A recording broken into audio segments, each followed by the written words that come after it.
दूसरा है आपका इनऑर्गेनिक, तीसरा जो पार्ट्स है वो है फिजिकल केमिस्ट्री का।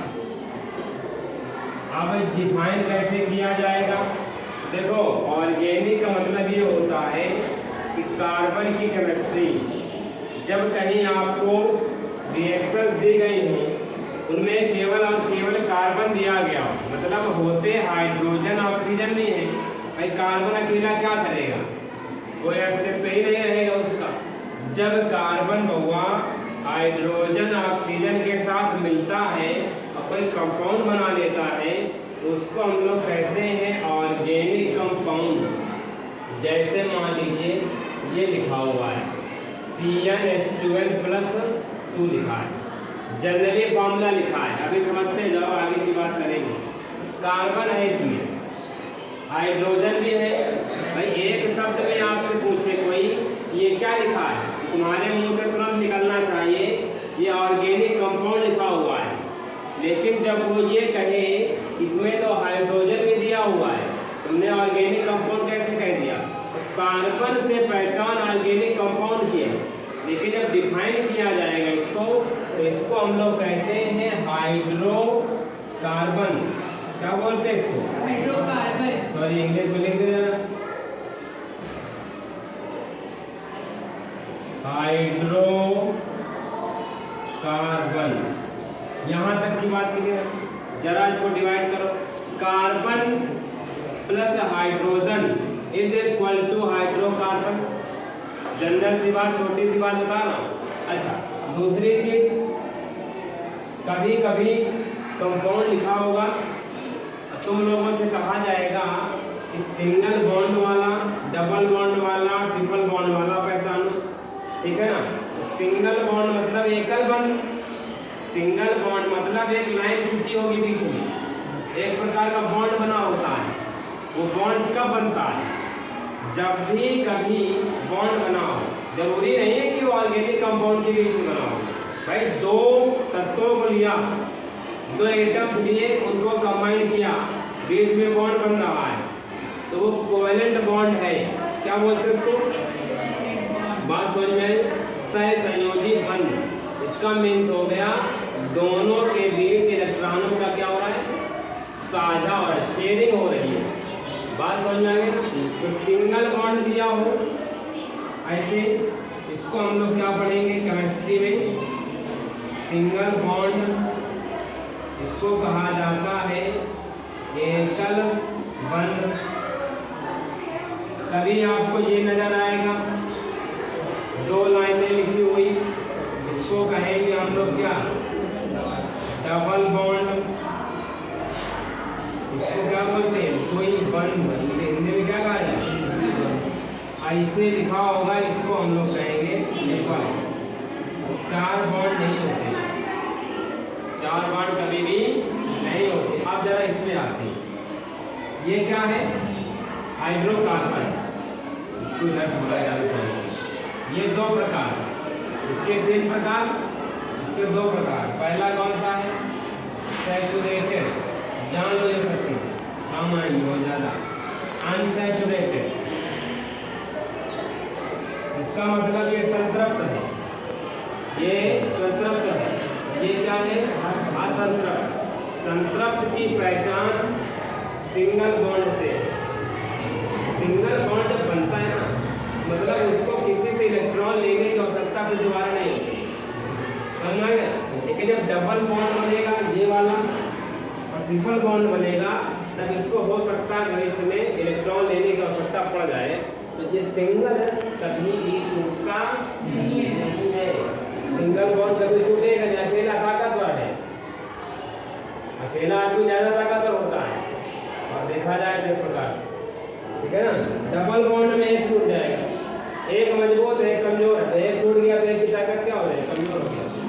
दूसरा भी सोचेगा कि इसको मार दिया गया है, हो सकता है मेरे ऊपर हमला हो जाए। कुल मिला के कहने का मतलब ये है, वो महसूस तो करेगा ना जैसे हम भी कमजोर हो रहे हैं, मेरा साथी निपट चुका है। बात समझ में आएगी ना? इस तरह याद रखना है भाई। ये इंडिया, ये पाकिस्तान, ये कमजोर है, इसको कोई भी आगे ठोक के चला जाता है। कितना से 50 घंटा में घर से वही हो जाएगा। चलो बताओ लगा दियो क्यों छोटा कम ताकत पर ये तो पिताजी है इंडिया पिता से पिता होता है हमेशा ताकत पर राजा इंडिया है। कोई भी कुछ भी कहने से पहले 100 बार तो सोचेगा कि अगर कुछ बोल रहे हैं इसके बारे में टिप्पणी कर रहे हैं तो भविष्य में हमारे लिए खतरा उत्पन्न कर सकता। गाँव गेहूँ ना दे गाँव गेहूँ की सप्लाई बंद कर दे। अमेरिका ने अभी की बात है 2019 की बात है अमेरिका ने कहा तो ऐसा है आप जो है अपनी आर्मी को बहुत मजबूत कर रहे हैं अपनी एटॉमिक ताकत बढ़ा रहे हैं तो गेहूँ रोगी बैठो खाओ जाना भाषण देते गेहूँ सप्लाई नहीं अमेरिका रो रहा भैया गेहूँ दे दो भूखे मरे जाना है ना ये प्रोसेस है। गेहूँ ही नहीं मिलेगा तो तुम बना तो खा लेना बम खा ले मिसाइलें खा ले हो सकता है मिसाइलें कौन खाए मेन ये प्रॉब्लम है। मतलब ये है कि इंडिया जो है क्या है इधर पावरफुल कंट्री और करा रहा महाशक्ति समझ रहे ना। कोई कुछ भी अगर एक लाइन भी बोलता है ना तो सोच लेता है कि अगर हमने एक लाइन कहा है तो उधर से रिटेलिएशन जरूर आएगा उसका 100% है। वो इंडिया वो नहीं रहा 1980-90 वाला कोई भी कुछ भी कह देता था। एक समय वो था जब हम अमेरिका से लेते थे सब सामान गेहूँ चावल वगैरह। आज हम अगर ना दें कम से कम देश के 10-15-20 देश ऐसे भूखे ही मर जाएंगे। कुछ करने का सकते नहीं है ये कर नहीं सकते समझ रहे हो। ये मेथड की चीज़ है। अच्छा सैचुरेटेड की बात कर रहे हैं अनसैचुरेटेड इसका जनरल फॉर्मूला क्या होता है। इसका एग्जांपल CnH2n + 2 उसको हम लोग क्या कहते हैं एल्केन।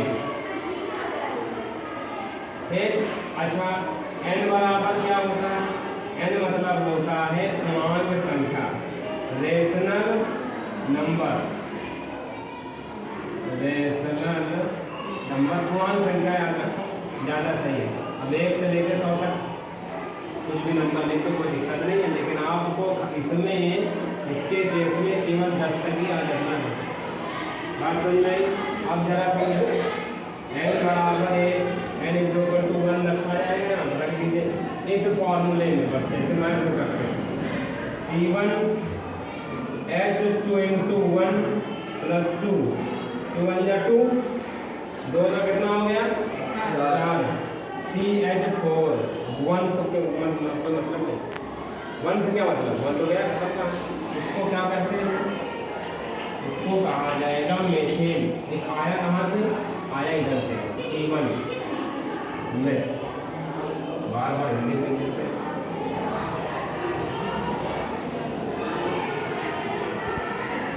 कितने लोग हिंदी में लेंगे n = C2 2 × 2 + का 2 C2H6 इसको क्या कहेंगे एथेन बउआ ठीक है। n = 3 बस ये जो कर लिया आपने बउआ नहीं कहते इसको एथेन कहते हैं।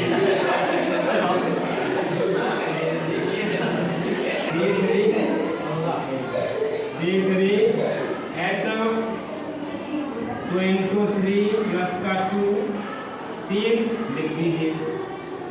एक था तो नहीं लिख सकते थे एक से कहे का मल्टीप्लाई किसी में मत देखिए 3 2 जा 6 to 8 हो गया C3H8 इसको क्या पढ़ेंगे प्रोपेन पूरा बना देता हूँ फिर आपको पहला था याद आ चलेगा आगे जब याद है लिखाई नहीं लिखा लिखना पड़ेगा लिखना पड़ेगा चलो इधर नहीं कर देते यहाँ कर देते सर जी घड़ी हटा दी आप घड़ी देते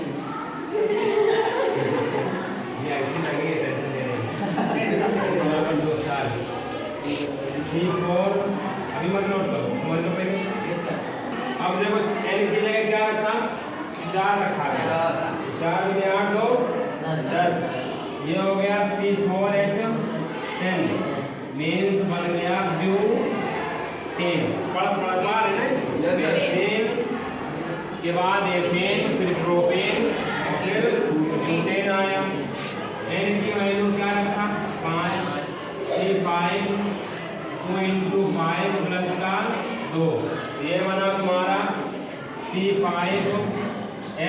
ब्यूटेन के बाद क्या आता है? पेंटेन। That is pentane. अभी पेंटेन नहीं आएगा, पेंटेन घर में आता है। ठीक है। n बराबर 6 C6 H2O6 C4 H14। इसको क्या बोलते हैं? बड़ा गया मामला, मैंने जल्दबाजी ना करो। तुम लोगों को अभी पेंटेन दिख रहा है। 12 14 इसको क्या पेंटेन के बाद हेक्सेन।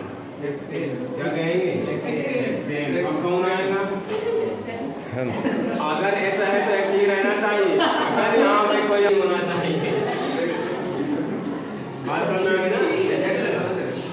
n = 7 C7 H2O7। इस पद्धति का सबसे इंटरेस्टिंग सब्जेक्ट है। सबसे जितना पढ़ते लेकिन इतने कंडीशन लागू। केमिस्ट्री जितना पढ़ते चले जाओ उतना इंटरेस्टिंग है। नहीं पढ़ोगे तो कुछ पता नाम सुनते भाव रहता ही है। केमिस्ट्री याद ही नहीं रहे, ऐसा लग रहा आग लग जाएगी। आग लगेगी लेकिन जब रिएक्शन होगा तब लगेगी। समझ रहे हो? पढ़ते चले जाओगे अच्छा लगेगा। लेवल 2 में कितना हो जाएगा? 16 हो जाएगा। इसको पढ़ेंगे हेप्टेन।